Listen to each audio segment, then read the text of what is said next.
A'udzu billahi minasyaitonir rajim. Bismillahirrahmanirrahim. Allahumma shalli ala Muhammad wa ali Muhammad. Assalamualaikum warahmatullahi wabarakatuh. Tepat pada 13 Rajab ya, dilahirkan seorang manusia yang luar biasa ya, yang insyaallah pada malam hari ini saya akan mencoba untuk mengkaji ya, beberapa hal terkait dengan beliau Al-Imam Ali bin Abi Thalib. Saya mengucapkan selamat atas kelahiran Al-Imam Ali bin Abi Thalib. Semoga kita diberikan keberkahan pada hari lahirnya beliau ini, sehingga wilayah kita menjadi semakin kuat, semakin dalam. Karena percayalah, yang bisa menyelamatkan kita dari dunia ini adalah hanya berwilayah kepada Ali bin Abi Thalib alaihissalam. Diriwayatkan dari Ahmad bin Hanbal bahwa Rasulullah sallallahu alaihi wa alihi bersabda, "Inni qad taraktu fikumus saqalain." Saya telah meninggalkan pada kalian dua pusaka, as-saqalain. Ma in tamassaktum bihima, jika kalian berpegang teguh kepada kedua pusaka ini, lan tadillu ba'di, kamu tidak akan tersesat setelahku. Jadi kunci daripada keselamatan, kunci supaya kita tidak tersesat adalah berpegang teguh kepada dua hal, dua pusaka ini. Wa ahaduhuma akbar minal akhar, yang satu lebih besar dibandingkan yang lain. Apa dua pusaka itu? Kitabullah, yang pertama adalah kitabullah, Al-Quran, kitabnya Allah. Hablun mamdud, sebuah tali yang memanjang, minas sama'i ilal ard, dari langit ke bumi. Artinya kitab Allah itulah yang menghubungkan kita, yang menghubungkan bumi dengan langit, yang menghubungkan kita manusia dengan Allah Subhanahu wa taala. Hablun mamdud. Wa itrati ahlu baiti, dan yang kedua adalah keluargaku, ahlul bait. Ala, ingatlah, wa innahuma lan yaftariqa, kedua pusaka ini, Al-Qur'an dan ahlul bait ini, lan yaftariqa, tidak akan pernah. Lan itu dalam bahasa Arab artinya tidak akan pernah, kapanpun juga, dimanapun juga. Yaftariqa, terpisah. Jadi di mana ada Al-Qur'an, di sana ada Ahlul Bait, dan di mana ada Ahlul Bait, di sana Al-Qur'an. Hatta yarida alayya al-haud, sehingga keduanya akan sampai di telaga Haud di surga nanti. Dari riwayat ini saya ingin mengambil sebuah kesimpulan bahwa Al-Quran dan Ahlul Bait tidak mungkin terpisah.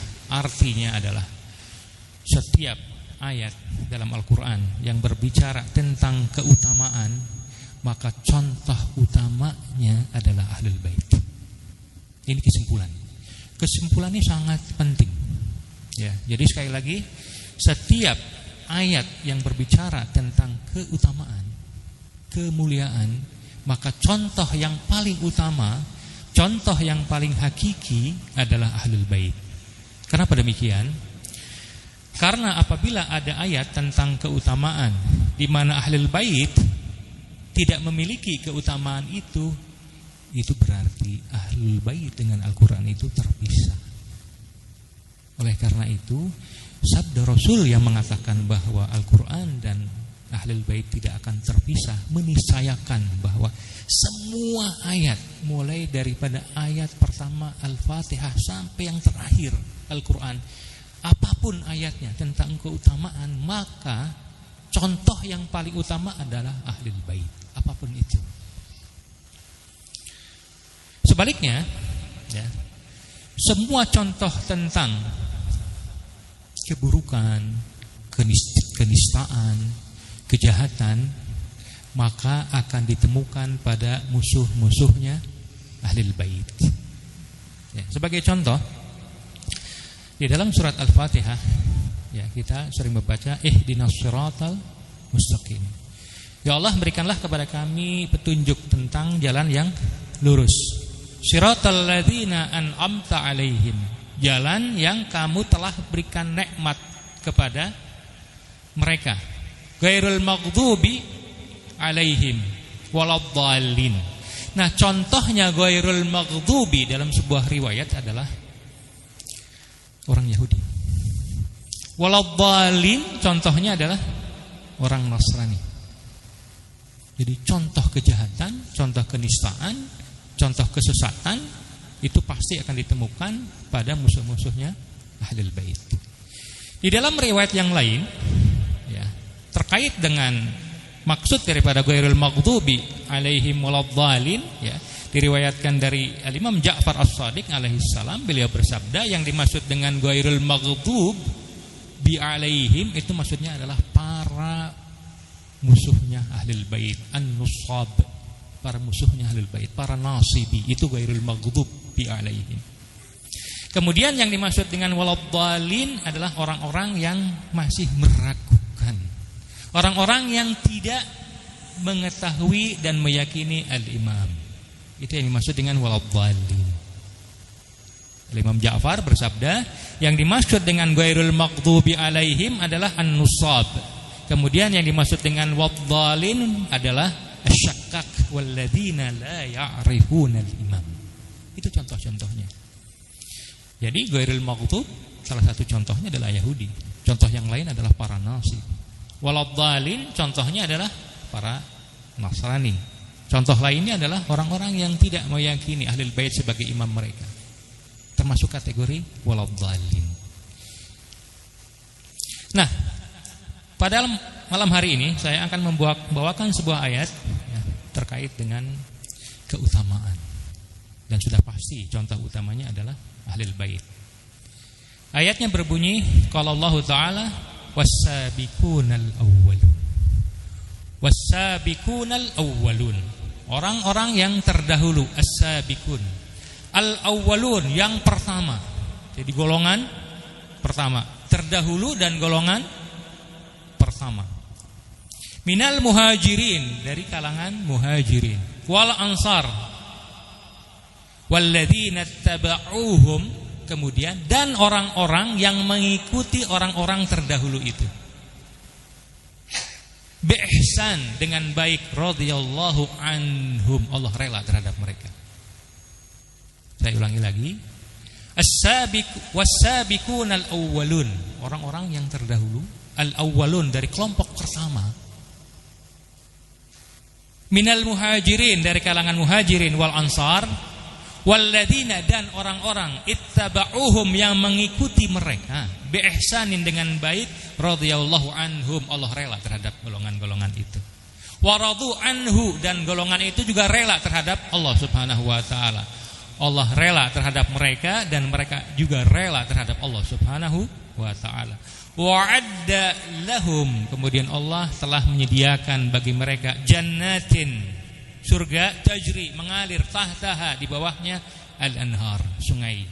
Khalidina fiha, mereka kekal di surga itu. Abadan, selamanya. Dikuatkan lagi, khalidina fiha abadan. Dzalikal fawzul azim, itulah kemenangan yang luar biasa, kemenangan yang agung. Jadi kalau kita ingin mencari konsep kemenangan menurut Al-Quran, jawabannya adalah kita harus masuk kelompok as-sabiqun. Seandainya kita tidak bisa masuk kelompok as-sabiqun, maka kita harus masuk kelompok orang-orang yang mengikuti as-sabiqun. Walladzina taba'uhum, mereka yang mengikuti kelompok as-sabiqun.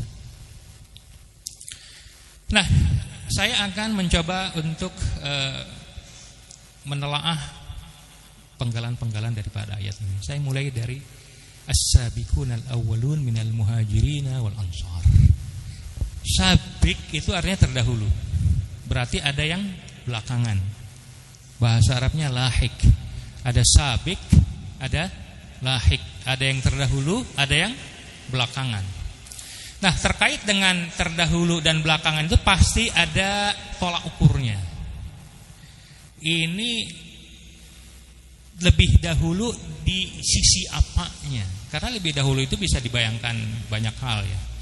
Ini lebih utama, lebih dahulu dari sisi keilmuannya. Yang satu lebih belakang. Bisa jadi lebih dahulu dari sisi hartanya, yang lain di belakang. Bisa jadi lebih dahulu dari sisi keutamaannya, maka yang lain tidak atau di belakangnya. Ketika Allah menyebutkan was-sabiqunal awwalun, mereka yang terlebih dahulu ada, yang ada di depan, minal muhajirina wal ansor, dari kalangan muhajir dan ansor. Ketika Allah menyebutkan orang-orang terdahulu ini dari sisi apanya? Apakah dari sisi hartanya? Apakah dari sisi ilmunya? Apa dari sisi apanya? Di dalam ayat ini Allah menjelaskan sisi yang dimaksud bahwa mereka itu terdahulu. Allah menyebutkan begini, was-sabiqunal awwalun minal muhajirin. Mereka adalah orang yang terdahulu dari kalangan muhajirin. Muhajirin itu asal kata dari hijrah. Muhajir itu adalah orang yang hijrah. Hijrah itu adalah keluar dari satu tempat ke tempat yang lain.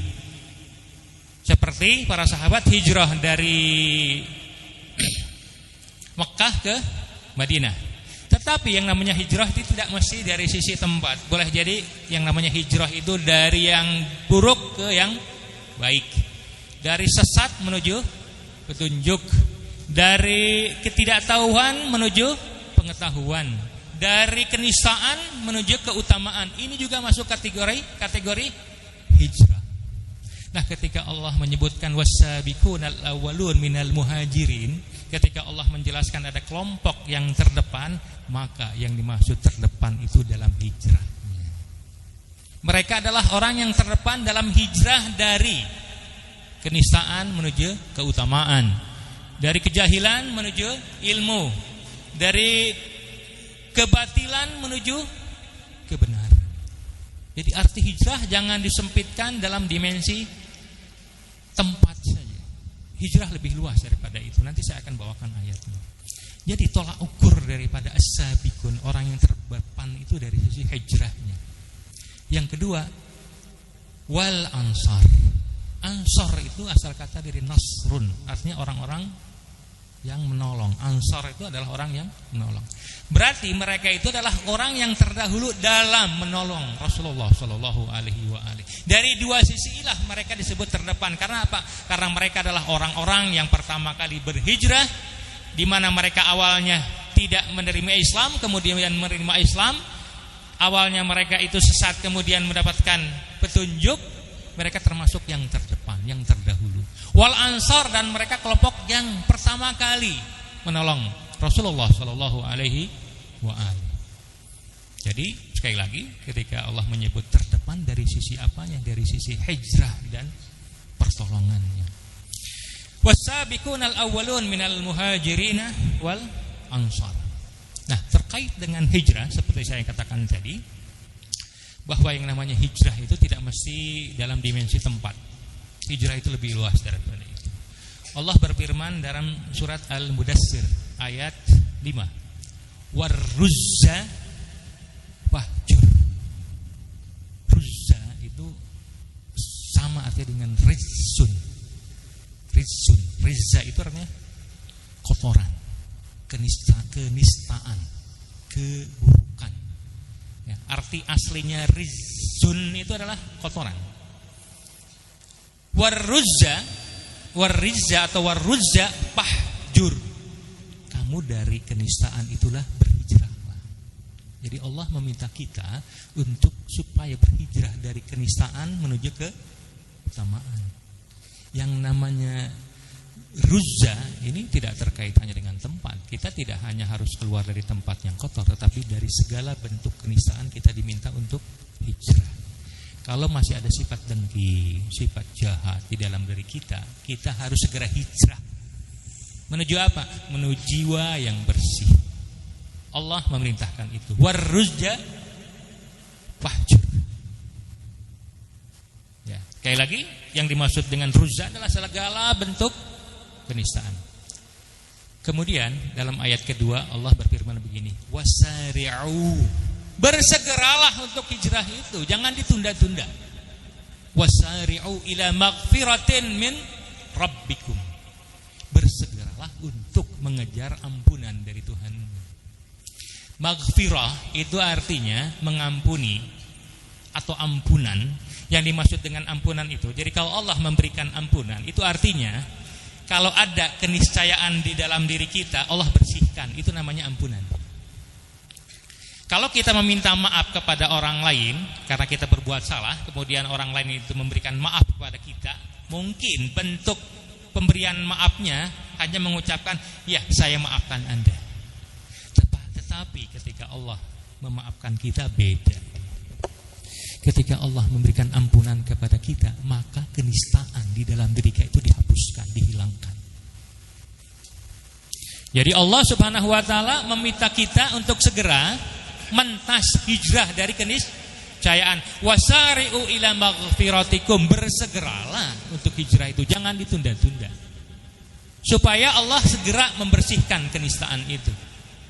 Kalau sudah bersih, wa jannatin arduhas samawati wal ardu uiddat lil muttaqin. Kalau sudah bersih, baru kita bisa dimasukkan ke dalam surga. Makanya di dalam ayat Al-Qur'an seringkali yang namanya maghfirah, ampunan, itu disebutkan sebelum surga. Karena orang tidak mungkin masuk surga kecuali sudah bersih. Wasari'u ila maghfiratin min rabbikum. Ya.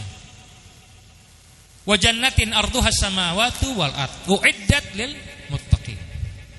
Di dalam ayat yang ketiga kemudian Allah menyebutkan begini, sabiqu, berlombalah kalian. Kalau di dalam ayat yang kedua Allah memerintahkan kita untuk segera berhijrah supaya Allah bisa memberikan ampunan. Kalau kita ada niat hijrah dari hal yang bersifat nista, Allah akan bersihkan nista itu dalam bentuk maghfirah. Kemudian Allah bilang sari'u, segera, jangan ditunda-tunda. Di dalam ayat yang ketiga Allah berfirman sabiqu, berlombalah dengan orang lain. Berlomba. Sabiqu ila maghfiratin min rabbikum. Berlombalah untuk mendapatkan maghfirah. Jadi Allah ini membuat kompetisi di antara manusia, kemudian Allah memerintahkan sabiqu, bersegeralah untuk berlomba agar mendapatkan maghfirah, ampunan dari Allah Subhanahu wa taala. Jadi Allah memerintahkan kita untuk hijrah. Yang kedua Allah memerintahkan syari'u, bersegera. Yang ketiga sabiqu, berlomba dengan yang lain. Kemudian di dalam ayat yang keempat Allah berfirman, fastabiqul khairat. Istabik itu artinya jadilah kamu pemenang. Kalau sabiqu itu Allah memerintahkan kita untuk berlomba. Tapi dalam ayat yang keempat Allah bilang fastabiqu, jadilah kamu pemenangnya. Fastabiqu al khairat, jadilah kamu pemenangnya untuk mendapatkan al khairat, kebaikan. Aina ma takunu ya'ti bikumullahu jami'an. Nanti Allah akan mengumpulkan kalian. Jadi setelah perlombaan itu ya, Allah akan mengumpulkan kalian. Innallaha ala kulli syai'in qadir. Sekali lagi, Allah minta kita supaya hijrah dari kenistaan. Kemudian Allah meminta kita segera, jangan ditunda. Yang ketiga, Allah meminta kita untuk berlomba satu sama lain. Yang keempat, fastabiqu, jadilah kamu pemenangnya, al khairat, dalam mendapatkan kebaikan. Sebelum saya lanjut ke ayat berikutnya, ayat yang kelima, di dalam sebuah riwayat disebutkan fastabiqul khairat. Apa yang dimaksud dengan al khairat itu? Kebaikan itu. Kebaikan itu banyak. Akhlak yang baik kebaikan. Ya. Akhlak mulia adalah kebaikan. Bersedekah kebaikan. Ibadah juga kebaikan. Tetapi ada kebaikan yang lebih penting daripada itu semua. Diriwayatkan dari Abu Ja'far alaihissalam, Al-Imam Baqir alaihissalam, beliau bersabda terkait dengan ayat ini, fastabiqul khairat. Beliau bersabda, al khairat, yang dimaksud dengan al khairat adalah al-walayatu lana ahlul bait. Yang dimaksud dengan khairat itu Di antaranya dan yang paling utama adalah berwilayah kepada ahlul bait. Apa artinya ibadah kalau kita tidak berwilayah kepada ahlul bait? Fastabiqul khairat, berlomba kita untuk terus menanamkan wilayah kepada ahlul bait. Terus kenapa kita ini diminta untuk menjadi pemenang? Kita disuruh hijrah, sudah. Disuruh segera, iya. Disuruh berlomba, iya. Kemudian Allah meminta kita supaya menjadi pemenang. Fastabiqu itu jadilah pemenang. Kenapa? Allah berfirman, la yastawi minkum man anfaqa min qablil fathi wa qatal. Kalau ada orang yang berinfak dan berjihad sebelum mencapai kemenangan, kalau ada orang yang berinfak dan berjihad sebelum mencapai kemenangan, orang yang semacam itu derajatnya lebih afdal dibandingkan dengan orang yang berinfak setelah kemenangan. Kenapa? Saya pikir jawabannya jelas. Mengupayakan, mengusahakan, memperjuangkan kemenangan itu tidak mudah. Oleh karena itu, orang yang memperjuangkan kemenangan itu derajatnya lebih besar dibandingkan orang yang merasakan kemenangan setelahnya. Oleh karena itu, orang-orang yang lebih dahulu memperjuangkan kemenangan lebih afdal dibandingkan orang-orang yang merasakan kemenangan setelahnya. La yastawi minkum man anfaqa min qablil fathi wa qatal ulaika a'zamu darajatan. Mereka derajatnya lebih mulia, lebih agung.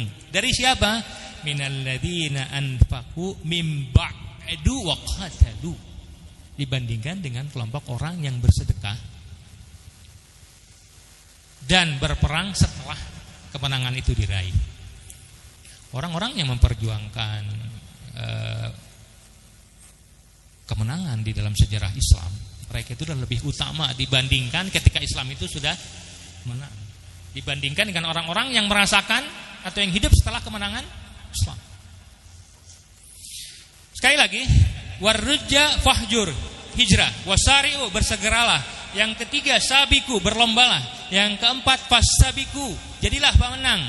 Kalau sudah demikian, wasabikun, kalian akan menjadi orang yang terdepan, jadi pemenang. Wasabikun, wasabikun. Ulaika al-muqarrabun. Kalau sudah menjadi terdepan, maka mereka adalah orang-orang yang dekat. Kalau sudah menjadi terdepan, apa yang diminta oleh mereka? Kalau sudah terdepan, ini yang diminta oleh mereka. Walladzina yaquluna, mereka berkata, Rabbana hablana min azwajina. Wahai Tuhan, anugerahkanlah kepada kami dari kalangan istri kami, wa dzurriyyatina, keturunan kami, qurrata a'yunin, penghibur hati. Yang paling penting apa? Waj'alna, jadikan kami lil muttaqina, bagi orang-orang yang bertakwa, imaman, menjadi imam. Jadi doanya mereka itu setelah menjadi orang yang terdepan adalah minta supaya mereka dijadikan pemimpin, imaman. Bukan meminta pemimpin, bukan.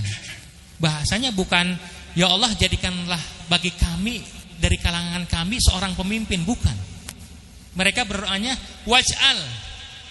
waj'alna, jadikan kami lil muttaqina, bagi orang-orang yang bertakwa, imaman, sebagai seorang pemimpin. Kenapa? Seorang pemimpin itu berada di depan, sabik, terdepan. Jadi Allah meminta kita, kalau kita sudah berada terdepan, jadilah kita yang memimpin orang-orang lain, supaya kita bisa mengantarkan kita kepada Allah, supaya kita bisa mengantarkan mereka kepada Allah Subhanahu wa ta'ala. Oleh karena itu, terkait dengan memohon kita menjadi pemimpin dalam hal ketakwaan, ya, pimpinan ini kan terkait dengan ketakwaan. Waj'alna lil muttaqina imaman, itu tidak tercela di dalam agama, ya, tidak tercela. Kalau kita memimpin hanya untuk urusan dunia, ini tidak boleh, ini tercela. Tapi waj'alna lil muttaqina.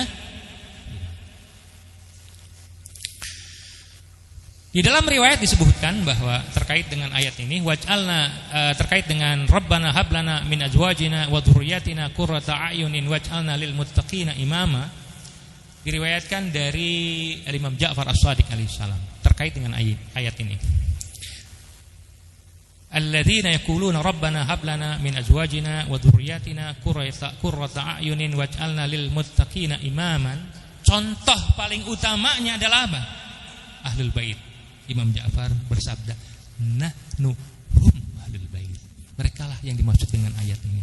Rabbana hablana min azwajina wa dzurriyyatina qurrata a'yunin waj'alna lil muttaqina imama.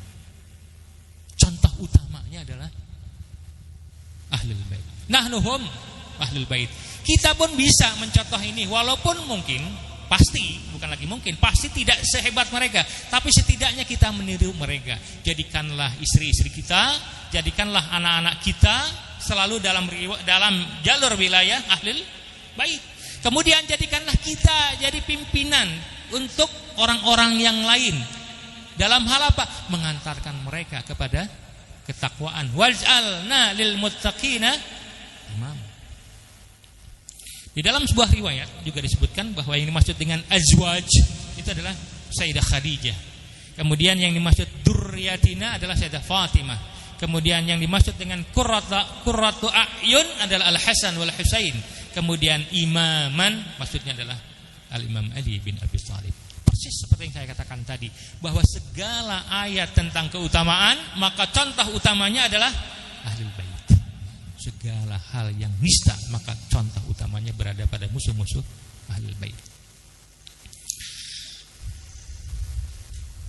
Oleh karena itu kemudian Allah menggolongkan manusia menjadi 3. Jadi setelah Allah meminta kita untuk berlomba, maka di akhir Allah menggolongkan manusia ke dalam 3 golongan. Allah berfirman, wa kuntum azwajan salasah. Dan kamu menjadi 3 golongan. Setelah berlomba itu dan kamu menjadi 3 golongan. Fa ashabul maimanah, ada golongan kanan. Ma ashabul maimanah, alangkah mulianya golongan yang kanan. Ini golongan pertama. Yang kedua, wa ashabul masy'amah, ma ashabul masy'amah. Golongan kiri, alangkah sengsaranya golongan kiri, golongan kedua. Golongan yang ketiga apa? Wasabiqun as-sabiqun. Jadi di akhir perlombaan itu Allah mengelompokkan manusia menjadi 3 kelompok. Fa ashabul maimanah, ma ashabul maimanah, kelompok kanan. Wa ashabul masy'amah, ma ashabul masy'amah, kelompok kiri. Kemudian yang ketiga wasabiqun as-sabiqun. Ulaika al-muqarrabun. Orang yang terdepan, kelompok yang terdepan itu adalah orang-orang yang dekat kepada Allah Subhanahu wa taala. Saya berpikiran bahwa yang dimaksud dengan fa ashabul maimanah boleh jadi itu masuk golongan orang-orang yang mengikuti as-sabiqun. Tadi dalam ayat kita sebutkan was-sabiqunal awwalun. Kelompok pertama terdepan minal muhajirin, dari kalangan muhajir, wal ansar dan ansar. Kemudian ada kelompok berikutnya apa? Walladzina taba'uhum, dan yang mengikuti kelompok terdepan itu. Boleh jadi itu yang dimaksud dengan ashabul maimanah. Jadi ashabul maimanah itu menjadi mulia karena mereka mengikuti as-sabiqun. Ala Nabi wa alaihi salawat.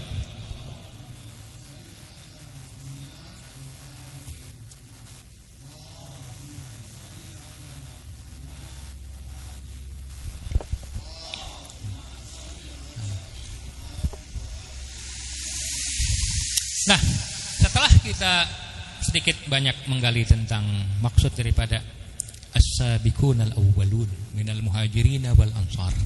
As-sabiqun itu adalah orang yang terdahulu. Cuman yang namanya terdahulu, kita pun bisa disebut as-sabiqun. Akan menjadi dahulu dibandingkan nanti orang-orang yang ada setelah kita. Kita masuk as-sabiqun dibandingkan dengan orang-orang setelah kita. Orang-orang sebelum kita masuk kategori orang terdepan karena mereka di depan kita. Kita pada gilirannya akan menjadi orang terdepan bagi kelompok setelah kita. Oleh karena itu mereka menyebutkan bahwa yang namanya terdepan menjadi relatif. Sekarang saya terdepan bagi orang-orang setelah saya. Orang-orang sebelum saya terdepan dibandingkan saya. Oleh karena itu kemudian Allah membatasi as-sabiqunal awwalun. Orang-orang yang terdepan tapi dari kelompok yang pertama. Dari golongan yang pertama. Kemudian para ahli mufassir berselisih. Siapa yang maksud dengan orang yang terdepan yang pertama itu? Yang jelas kita tidak masuk. Yang jelas kita tidak masuk kelompok itu. Kita sudah belakangan. Allah menyebutkan as-sabiqunal awwalun. Siapa mereka? Ada yang menyebutkan bahwa yang dimaksud dengan as-sabiqunal awwalun itu adalah orang-orang yang pernah sholat menghadap dua kiblat, Masjidil Aqsa dan Masjidil Haram.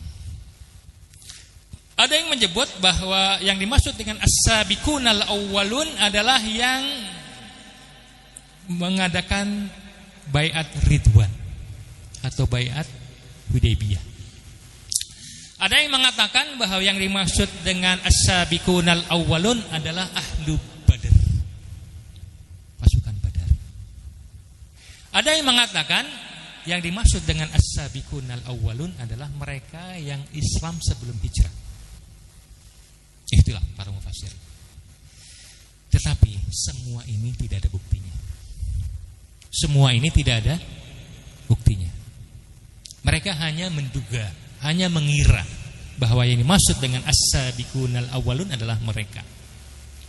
Oleh karena itu kita harus mencari tahu siapa yang dimaksud dengan as-sabiqun.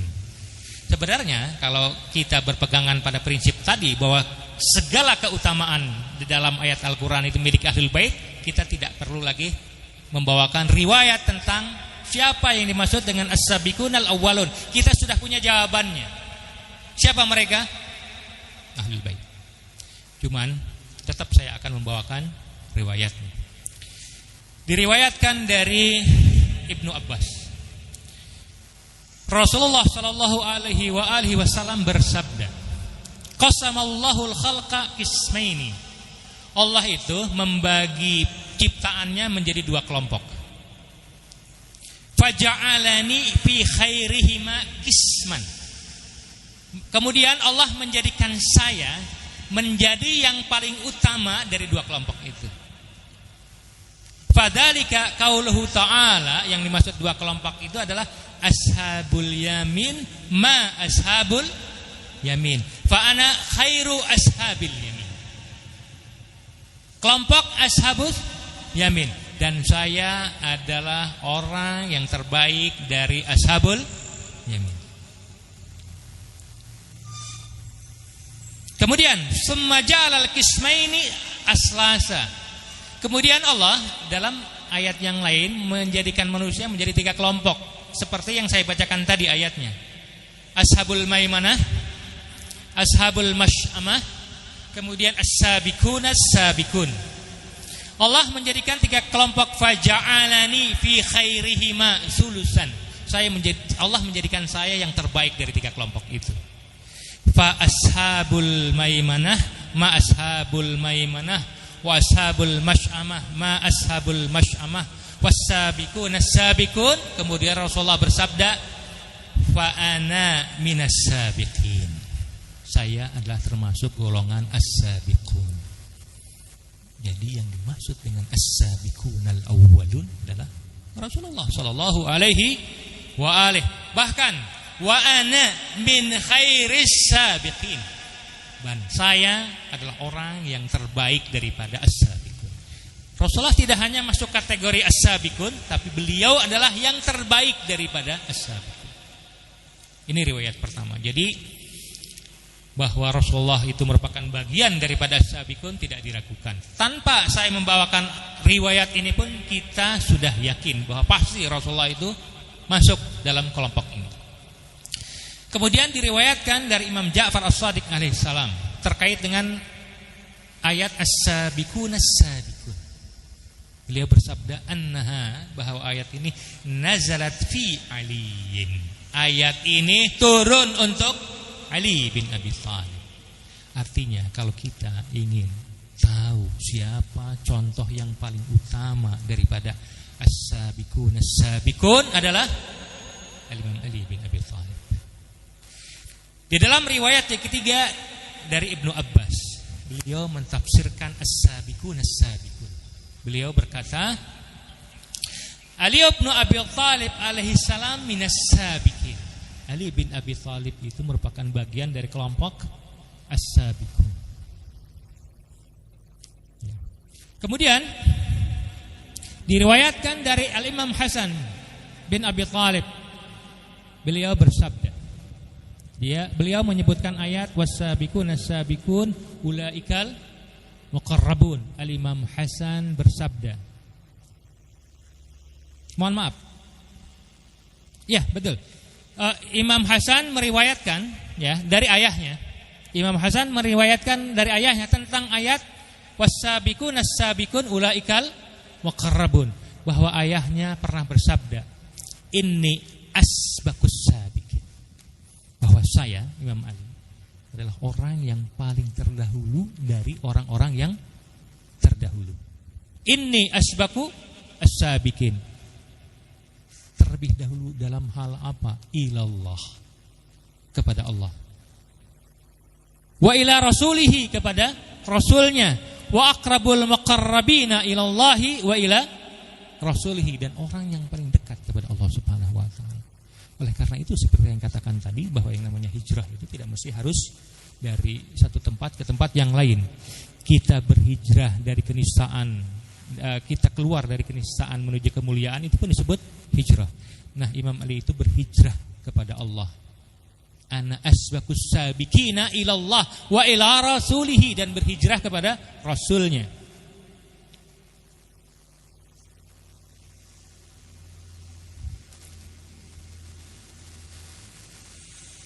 Kemudian dalam riwayat yang terakhir terkait dengan kita, diriwayatkan dari Rasulullah sallallahu alaihi wa alihi, Ibnu Abbas pernah bertanya kepada Rasulullah sallallahu alaihi wa alihi tentang ayat as-sabiqun was-sabiqun as-sabiqun ulaikal muqarrabun fi jannatin na'im. Ibnu Abbas bertanya kepada Rasulullah tentang ayat ini. Apa jawabannya Rasulullah? Faqala, Rasulullah menjawab, qala li Jibril berkata kepada saya, zalika, yang dimaksud dengan as-sabiqun as-sabiqun adalah Aliyun, Al-Imam Ali bin Abi Thalib. Terus wa syi'atuhu, dan para pengikutnya. Jadi kita kebagian menjadi kelompok orang-orang yang masuk kategori as-sabiqun. Terkait dengan apa? Hum as-sabiquna ilal jannah. Mereka adalah yang terdepan nanti untuk masuk surga. Al-muqarrabuna ilallahi ta'ala bikaramatihi lahum, yang dekat dengan kemuliaan Allah Subhanahu wa taala, yang dekat dengan Allah dengan kemuliaannya. Kita harus bangga, kita harus bersyukur bahwa kita menjadi bagian daripada kelompok as-sabiqun. Ini terkait dengan was-sabiqun al-awwalun minal muhajirina wal ansar. Kemudian ayatnya walladzina tabauhum bi ihsanin. Kemudian kelompok kedua adalah orang yang mengikuti orang-orang as-sabiqun. Kelompok kedua, kita akan membahas kelompok kedua ini. Walladzina tabauhum bi ihsanin. Kelompok kedua ini pasti bukan kelompok yang terdepan. Kalau kelompok kedua ini adalah kelompok yang terdepan, maka dia disebutkan di pertama. Sementara ini dimasukkan dalam kelompok kedua. Was-sabiqunal awwalun minal muhajirin wal ansar walladzina tabauhum bi ihsan. Kelompok kedua, orang yang mengikuti kelompok pertama, bi ihsan, dengan kebaikan. Ada dua pendapat tentang yang dimaksud dengan kebaikan ini. Ada yang mengatakan bahwa yang dimaksud dengan kebaikan ini, kita orang-orang ini, kelompok kedua ini mengikuti kelompok pertama as-sabiqun itu dalam perbuatan baik, dalam kepercayaan yang baik, dalam agama yang baik, dalam keyakinan yang baik, dalam segala hal yang bersifat baik. Kelompok kedua mengikuti yang pertama as-sabiqun. Ada lagi yang menafsirkan bukan itu maksudnya. Yang dimaksud dengan mereka mengikuti orang-orang pertama dengan baik, maksudnya adalah cara mengikutinya itu baik. Bukan ikut dalam hal kebaikan, tapi cara mengikutinya itu baik. Dengan kata lain, cara mengikutinya itu benar. Cara ikutnya itu benar. Mungkin supaya lebih jelas saya akan bedakan begini. Ada kalanya kita itu mendidik anak kita terus dengan mengajarkan kebaikan kepada anak itu. Diajarkan, kamu harus baik kepada orang lain. Kalau ketemu orang yang lebih tua darimu, kamu harus tunjukkan rasa hormatmu kepada orang itu. Kita mengajarkan kebaikan kepada anak kita, sehingga anak itu mengikuti kebaikan yang kita ajarkan. Yang kedua, ada kalanya kita ini mendidik anak bukan terkait dengan kita memberinya kebaikan, tapi cara mendidiknya benar baik. Ada kalanya kita mengajarkan kebaikan kepada anak-anak, tapi caranya tidak baik. Misalnya apa? Kita menanamkan kebaikan kepada anak kita, tapi dengan cara dimarahi setiap hari. Enggak baik, enggak benar. Jadi ada mengajarkan kebaikan, ada mendidik dengan cara yang baik.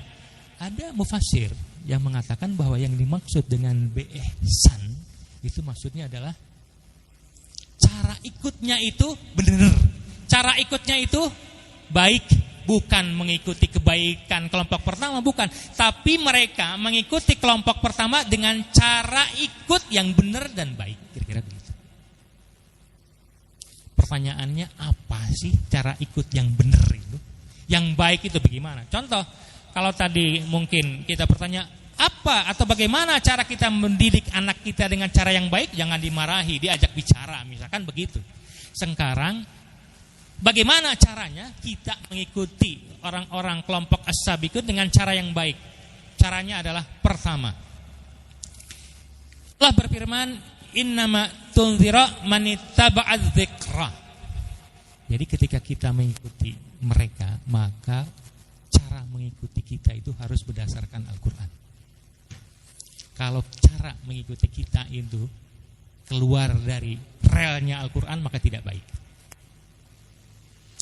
Yang kedua, wassalamu ala manittaba'al huda. Caranya itu kita harus mencari as-sabiqun, kelompok yang memang mereka mendapatkan petunjuk. Jadi maksudnya kita tidak sedang mengikuti petunjuk dari mereka, bukan, tapi kita harus mencari orang yang mereka memang adalah mendapatkan petunjuk. Kita tidak sedang mencari petunjuk dari mereka. Kalau kita sedang mencari petunjuk dari mereka, itu sesuai dengan penafsiran yang pertama. Kalau menurut penafsiran kedua, kita ini diminta untuk mencari orang. Kalau kita ingin ikuti, orang itu adalah orang yang mendapatkan petunjuk. Jadi kalau ada kelompok itu tidak mendapatkan petunjuk, jangan diikuti. Kalau kamu ikuti, maka ikutmu ini tidak baik. Yang ketiga, mengikuti yang hak. Dzalika bi annal ladzina kafaru tabi'ul basila. Orang-orang kafir itu mengikuti kebatilan. Sementara wa annal ladzina amanu taba'ul haqqa mir rabbihim. Sementara orang-orang yang beriman itu mengikuti orang yang benar. Jadi kalau mau mengikuti dengan cara yang benar, kita harus mencari kelompok yang benar. Caranya kita harus mengikuti kelompok yang benar. Siapakah al-haq itu? Jelas. Aliyun ma'al haq wal haqqu ma'a Ali. Jadi kalau kita ditanya bagaimana cara yang benar, siapakah kelompok yang hak, adalah Ali, pasti. Ada riwayatnya. Yang lain mungkin hak, mungkin tidak. Tapi kalau Ali pasti. Kenapa? Rasulullah sudah menegaskan aliyun mal haq wal haqqu ma'a Ali. Yang keempat, afamanittaba'a ridwanallah kaman ba'a bisahatin minallah. Apakah orang-orang yang mengikuti keridhaan Allah sama dengan orang-orang yang kembali membawa kemurkaan? Jadi kalau kita ingin mengikuti kelompok yang lain, carilah atau kita ikutnya itu dalam rangka mencari ridhonya Allah Subhanahu wa taala.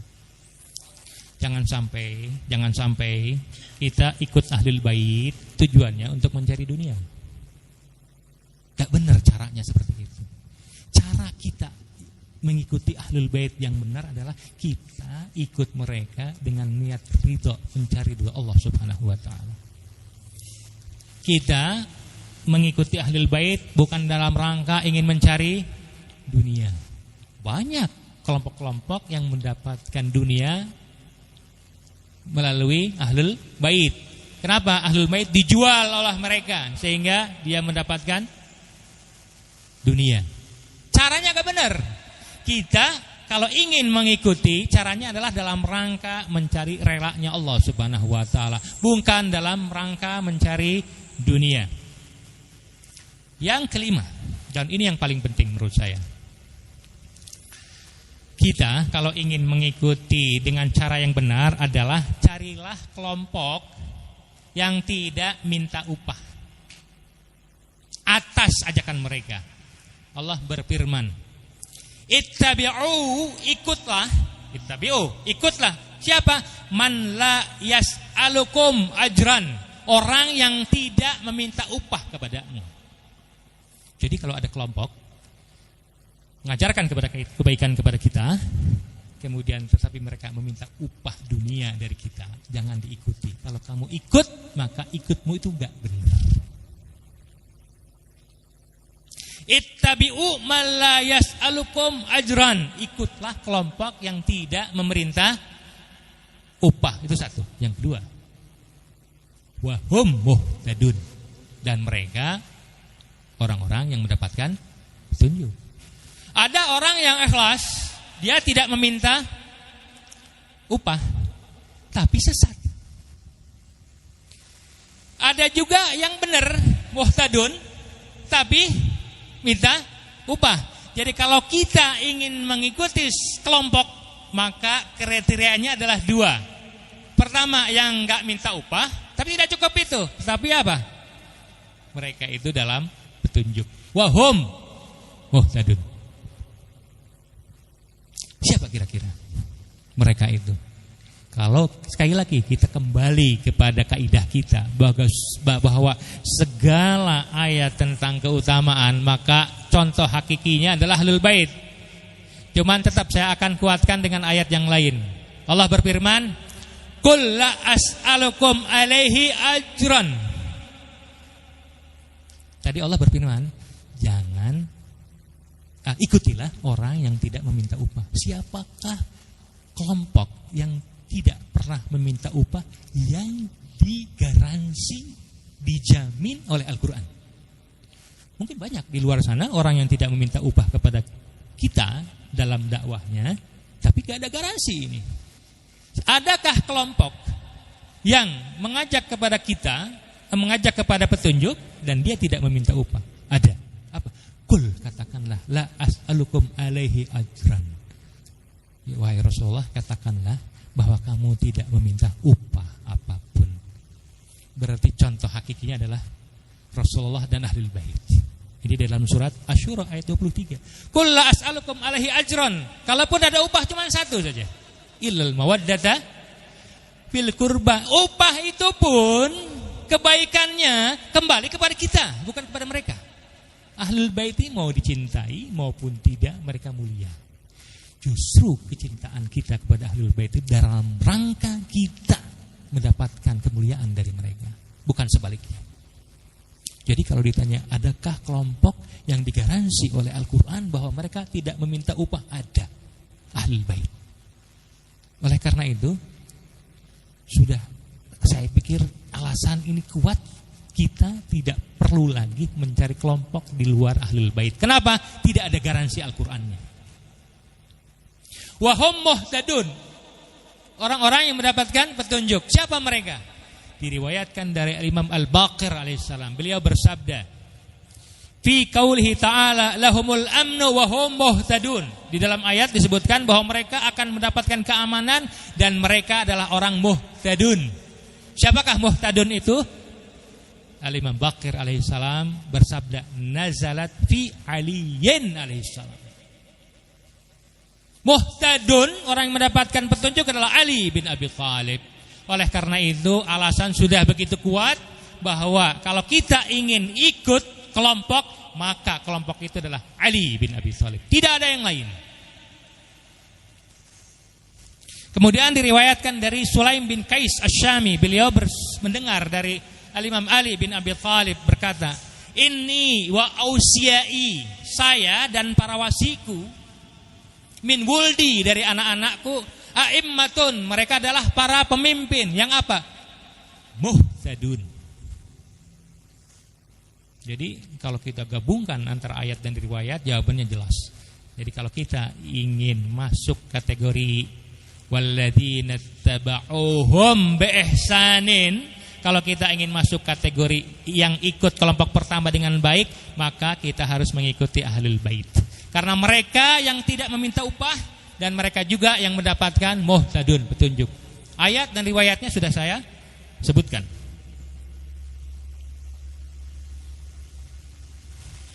Terakhir, diriwayatkan dari Abu Abdullah, diriwayatkan dari Imam Ja'far alaihissalam. Yang meriwayatkan adalah Abdul Malik dari ayahnya Abdullah. Beliau bertanya, mohon maaf, diriwayatkan dari Abdullah dari Imam Ja'far. Beliau bertanya kepada Al-Imam Ja'far, "Sa'altuhu an tafsir hadhil ayah." Saya bertanya kepada Imam Ja'far tentang tafsir ayat ini. "Ma salakakum fi saqar?" Wahai orang ahli neraka, apa yang menyebabkan kamu digiring ke neraka? Saqar itu salah satu nama neraka. Sahabat ini bertanya kepada Al-Imam Ja'far, maksud dari ayat masalah kakum fi saqar, ya, kemudian qalu lam naku minal musallin, maksudnya apa? Imam menjawab, masalah kakum fi saqar, apa yang mendorong kamu masuk ke neraka? Kemudian apa jawabannya ahli neraka? Qalu, mereka menjawab, lam naku minal musallin, karena kami tidak masuk kategori orang-orang yang musallin. Musallin itu artinya orang yang melakukan sholat. Jadi salah satu yang menyebabkan mereka orang-orang ahli neraka masuk ke neraka itu, salah satu penyebabnya adalah karena mereka tidak melakukan sholat. Ini salah satu penafsiran. Dan kalau kita membuka terjemahannya tentang ayat ini dalam terjemah Al-Quran bahasa Indonesia, maka lam naku minal musallin, karena kami itu tidak pernah melakukan sholat, itu akan diartikan sholat. Musallin itu artinya sholat. Al-Imam Ja'far memberikan makna yang berbeda. Qala, beliau bersabda, An-nabihi lam naku min atba'il a'immah. Jadi yang dimaksud dengan lam naku minal musallin, yang dimaksud bahwa kami tidak termasuk orang-orang yang musalli, itu bukan orang-orang yang sholat. Jadi imam ingin menjelaskan bahwa ya mungkin bisa jadi mereka itu masuk surga karena mereka tidak pernah melakukan sholat. Tapi maksud lain daripada bahwa lam naku minal musallin adalah karena kami tidak mengikuti ahlul bait. Kok bisa? Kok bisa? Ayatnya jelas, lam naku minal musallin, itu kan orang-orang yang tidak sholat. Kok diartikan tidak ikut ahlul bait? Dari mana? Ternyata salah satu daripada arti musalli itu adalah kalau dalam pacuan kuda, ada kuda yang terdepan, itu bahasa Arabnya sabik, yang terdepan itu. Yang kedua, bahasa Arabnya itu disebut dengan musalli. Jadi musalli itu artinya bukan hanya orang yang melakukan sholat, tetapi arti musalli itu adalah orang yang berada di belakang orang yang terdepan, yang terus dia mengikuti dan mengejar. Makanya yang kedua ini selalu mengejar yang pertama, selalu ikut yang pertama. Itu dalam bahasa Arabnya disebut musalli. Nah, ketika Allah berfirman menjelaskan kenapa orang-orang neraka itu berada di sakar, karena kemudian mereka menjawab lam naku minal musallin, itu maksudnya karena mereka tidak mengikuti ahlul bait, bukan mereka tidak melakukan sholat. Karena salah satu ari musallin itu adalah apa? Yang berada di belakangnya, yang terdepan itu musalli. Saya buka kamusnya, ternyata iya. Di dalam kamus bahasa Arab, al-musalli itu fi hailis sibak, dalam apa? Pacuan kuda itu adalah apa? Alladzi yatlu as-sabiq, yang berada di belakang yang terdepan. Itu namanya musalli. Wa yasta'aru lil insan idza kana taliyan al-awwal. Kemudian digunakan untuk orang yang ngikut kelompok yang lain, itu disebut musalli. Karena sholat itu dengan mengikuti mereka as-sabiqun, maka sholat itu diterima. Tetapi kalau kita min ahli sholat, tetapi kalau kita orangnya ahli ibadah, ahli sholat, tapi tidak pernah ikut as-sabiqun, tidak masuk kategori minal musallin, salakakum fi sakar. Ay lam nakum min atba'is sabiqin. Mungkin itulah terkait dengan keutamaan ahlul bait. Sekali lagi, kalau antum membaca Al-Quran dan di dalam Al-Quran menemukan ayat-ayat yang berbicara keutamaan, maka contoh hakikinya yang paling utamanya adalah ahlul bait. Kenapa? Karena ahlul bait dengan Al-Quran tidak mungkin terpisah. Dan kalau kita menemukan ayat yang berbicara tentang kenistaan, keburukan, maka contoh utama adalah musuh-musuh mereka. Demikian, assalamualaikum warahmatullahi wabarakatuh.